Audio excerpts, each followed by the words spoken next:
ሰላም ሰላም ውድ ተመልካቾች እንዴት ናችሁ? እንደምን ዋላችሁ? ወሳኝ የሆነ መረጃ ይዤላችሁ መጥቻለሁ። ይህ መረጃ ምንድነው? ሰሞኑን የአማራ ባንዳዎች ከብልጽግና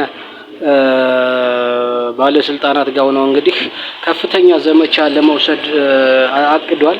ይህ ከፍተኛ ዘመቻ ያቀዱት ምንድነው? አመራሮችን ትኩረት ያደረገ በተለይ በጎጃምና በጎንደር አመራሮች ላይ የክፍፍል መድረኮችን ለማዘጋጀት ነው። ስለዚህ የዚህን ክፍፍል መድረኮችን ግቡን እንዲመታ ለማድረግ እንግዲህ የጎንደር ዲያስፖራዎችና የጎጃም ዲያስፖራዎችን እርስ በርስ እነሱ ተከፋይ የሆኑትን እንደና አያሉ መንበሬ አይነቶችን እንግዲህ በማቀናጀት ሌላው የጎጃም አክቲቪስቶች ለጎጃም የሚቆረቆር ልክ እንደነ ቤተልሔም ዳኛቸው አይነቶች በንዴትም በምንም ሆነው ዘለው ወደዚህ ተልኳቸው እንዲገቡበት በማድረግ እንግዲህ በማሳሳት ጎጃምና ጎንደር የፋኖ አመራሮችን ለመከፋፈል እቅድ ተይዟል። ከዚህ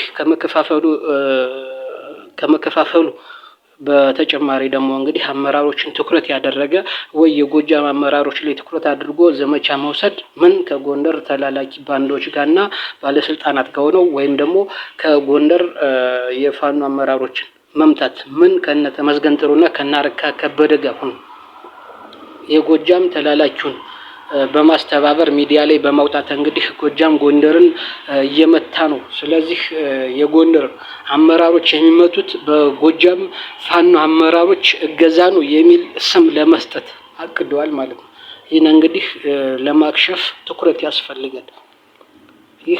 ያስፈልጋል። የጎጃም አንድን አመራር ከገደሉ የጎንደር አመራሮች ተባባሪ እንደሆኑ አድርገው በጎንደር አክቲቪስቶች በኩል ከፍ ያለ ስም ወሬ ዛቻ እና ፕሮፓጋንዳ መስራት ማለት ነው። ይሄኔ የጎጃም አክቲቪስቶች ጥሩ የፋኖ ደጋፊዎችን በንዴት እንግዲህ ወደነሱ ወጥመድ እንዲገቡላቸው ማድረግ ይህ ተልኳቸው ነው። ይህን ለማድረግ አሁን ቀላል ሊመስል ይችላል። በዚህ የሚሸወድ የለም ሊባል ይችላል። ነገር ግን በጣም ጥንቃቄ ካልተወሰደ አሁን እየተጓዙ ያሉበት አሁን እያቀዱት ያሉበት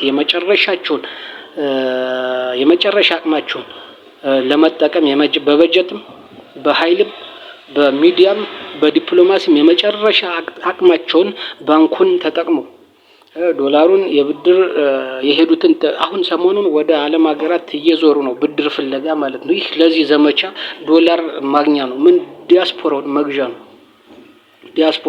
ነው። የፋኖ ቤተሰቦችን ለዚህ ፕሮፓጋንዳ በሚዲያ መጠቀም ድረስ ማለት ነው። ይህን ያቀዱት ማለት ነው። ስለዚህ ይህ ስለታቀደ ከፍተኛ የሆነ ርብርብና ትኩረት ያስፈልጋል። ይህ በጣም ጥንቃቄ ያስፈልጋል።